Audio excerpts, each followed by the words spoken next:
L'analyse technique repose en partie sur l'hypothèse que les marchés ont une mémoire.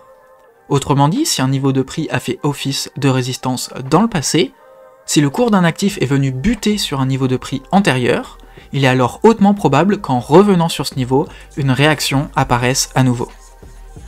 C'est grâce à ces niveaux de prix qu'un trader sait quand et où rentrer pour optimiser ses probabilités de réussite. Prendre position entre un niveau de support et un niveau de résistance revient à tirer à pile ou face et s'en remettre au hasard. Cela s'apparente à du trading casino. Or, lorsque le cours d'un actif est en territoire inexploré, sur des plus hauts historiques, les niveaux de prix ne sont pas encore établis car on n'a aucun historique sur lequel s'appuyer pour les déterminer. Ainsi, il peut être particulièrement dangereux et inconfortable de trader dans ce type de contexte. Par conséquent, dans cette vidéo, je vais vous présenter 3 astuces pour repérer des niveaux de prix lorsqu'on se situe dans un contexte de plus haut historique, que ce soit pour déterminer des niveaux de sortie en guise d'objectif, ou tout simplement de repérer des niveaux de retournement potentiels.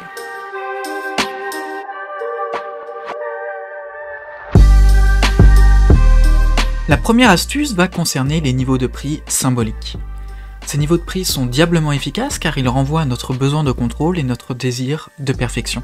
Lorsqu'on utilise le régulateur de vitesse, on va essayer de le paramétrer sur un chiffre rond, sur 80 plutôt que sur 79. Ces chiffres symboliques ont un côté satisfaisant, ils rassurent. Et c'est le cas également dans le trading. On va préférer sortir sur un niveau symbolique, sortir sur 10 000 est plus satisfaisant que sortir sur 9 997. Par ailleurs, il existe une hiérarchie des niveaux symboliques. Plus le niveau symbolique sera grand, plus sa force de réaction sera importante. En outre, ils vont être différents en fonction de l'actif en question, les repérer va donc nécessiter un peu d'expérience et de pratique. Je vous ai ainsi mis quelques exemples pour que ce soit plus clair. Maintenant que ce concept est un peu plus clair, revenons à nos graphiques pour mettre la théorie en pratique. L'idée avec les prix symboliques va être de créer une zone à partir d'un niveau majeur. Ainsi, pour cet exemple, tiré du Dow Jones, on va se servir des niveaux en milliers. Tous les 250 points, on va tracer une ligne horizontale. Puis, on va rajouter 2 lignes horizontales pour créer une zone autour de ces niveaux symboliques. Ici, on va rajouter plus 50 et moins 50. En effet, en trading, il est dangereux de réfléchir uniquement en termes de lignes, de niveaux précis. Les niveaux de prix fonctionnent par zone. On peut également colorer les différentes zones pour s'y retrouver plus facilement et marquer la hiérarchie entre les différents niveaux. On peut voir que cette manière a ainsi permis d'anticiper le niveau de retournement sur le niveau symbolique des 33 250. Les intervenants ont ainsi pris leur bénéfice sur ce niveau, marquant une phase baissière. On a alors tenté de réintégrer le niveau des 33 000, sans succès, avant d'assister à une nouvelle phase de baisse.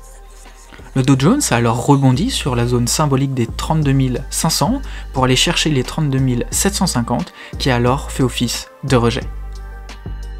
Ainsi, même si l'on se situe actuellement sur des plus hauts historiques, les niveaux de prix symboliques permettent malgré tout d'avoir une lecture simple des mouvements du prix et de repérer les zones de support et résistance facilement.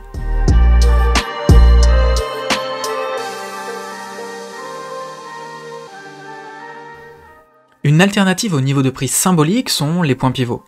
En effet, ces derniers se basent sur la volatilité et les niveaux de prix de la période précédente.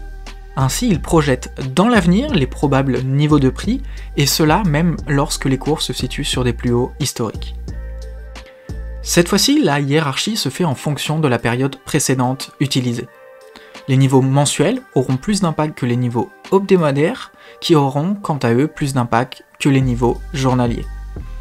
En outre, lorsqu'on remarque que les points pivots se regroupent sur un même niveau, cela permet de marquer son importance. Ici, on peut voir que le pivot hebdomadaire et le pivot mensuel sont tous les deux appuyés par un niveau journalier. L'importance de ces deux niveaux est alors renforcée mécaniquement.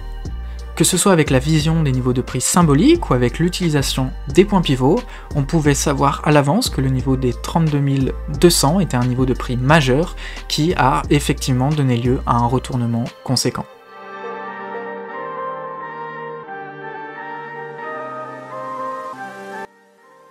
Enfin, la dernière alternative va être d'utiliser les niveaux de Fibonacci. Ces niveaux sont basés sur la suite du mathématicien italien Leonardo Fibonacci. Pour les tracer, il est nécessaire de repérer un point haut, puis un point bas. Ensuite, il faut les relier en partant du point haut jusqu'au point bas. Il est également possible de juxtaposer deux Fibonacci pour avoir des niveaux intermédiaires. Ainsi, on va par exemple prendre un mouvement majeur, puis le coupler avec un mouvement mineur pour compléter. Sur cet exemple, mon tracé n'a pas permis de repérer à l'avance le niveau de retournement. Le principal souci des tracés de Fibonacci vient en effet de sa part de subjectivité. Quel mouvement est le plus pertinent pour baser son tracé? Je vous invite donc à vous entraîner pour vous améliorer et à tester plusieurs mouvements pour identifier celui qui semble le plus pertinent en fonction du contexte. Toutefois, on pouvait malgré tout identifier de manière précise les différents niveaux de polarité.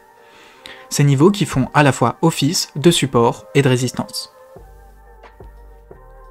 Cette vidéo est désormais terminée, j'espère que ces astuces vont pouvoir vous aider lorsque le cours de l'actif qui vous intéresse est sur un plus haut historique.